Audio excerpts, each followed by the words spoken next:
Good morning. I'll see what I can do to keep the car noises as low as possible. I'm on the bridge over the Orange River.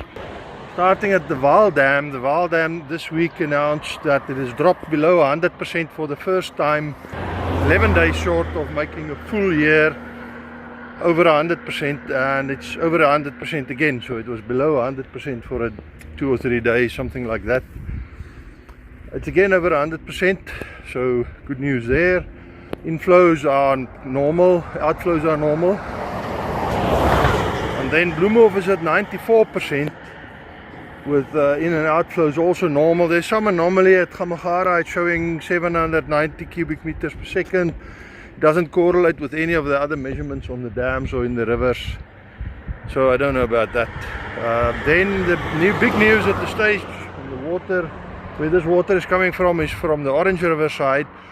Lots of rain in the Eastern Cape, looks like some southeastern parts of the Free State as well, in the mountains. So the flow is actually quite high, getting not far below about 3,000 cubic meters per second above the Gariep Dam. So Gariep Dam was dropping below 100% a while ago after the floods, well, kind of floods, and it's up again with the heavy rainfall. Traffic greets us here,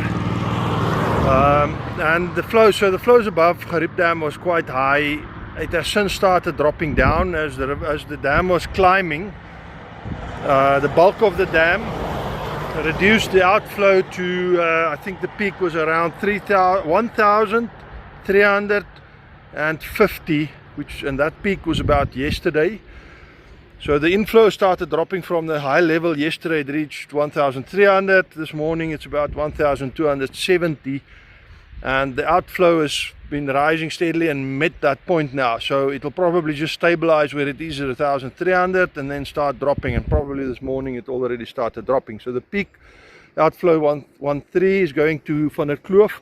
Gariep Dam is at 109.7%.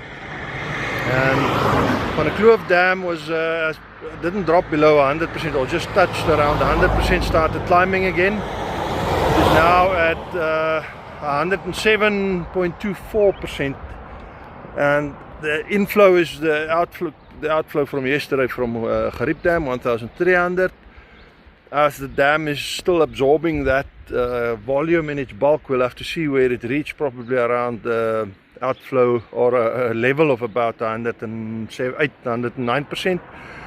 Outflow will probably go up to around 1,000 cubic meters per second. That's a guesstimate from my side. So this is about 1,000 cubic meters per second. So there was a peak that was passed through Kakamas area, the Grabie's area in the week, which was about 1,000 cubic meters per second. It will drop again. Flows up to Prieska is a little bit lower. So in about, I would say, a quick calculation here, 7-8 days, we'll see that second peak. So it will drop slightly and then climb back up to the level that it is here right now. Let me turn around a close-up look of the bridge. So that's about what the river is doing right now. The heavy rains, I don't know if you saw the video in the Karoo with a heavy flash flood, even some plains, flat areas, not only the riverbeds had flash floods. A lot of livestock was lost on one farm. I saw a video with a lot of looks like Angora that perished in that flood, which is very unfortunate. Just look at that flow, enjoying the quiet road for a moment.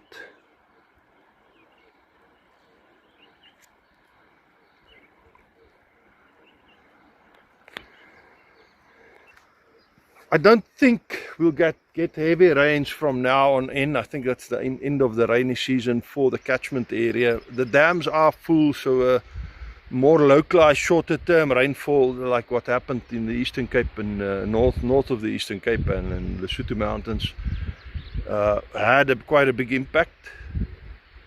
But it being the end of the rainy season, like I said, I don't think it will go up again. Should not, but we never know. Rain is rain. want to end this video by saying, looking back on the past rainy season and the way that Department of Water and Sanitation has handled it, I don't think, again this is my opinion, I don't think they could have handled it much better than they did. I think they came to the table with a good plan and with good reaction and handled a possible big flood scenario and even a predicted drought after the flood, or not a predicted maybe, but a forecast kind of estimated possible drought after the flood, about as well as we can expect them to handle it. So that's very good news, and we hope that the same goes for the future. Not everything can be handled like that. I mean, it's weather and it's nature we're working with, but that was a good one. See you on the next one. Cheers.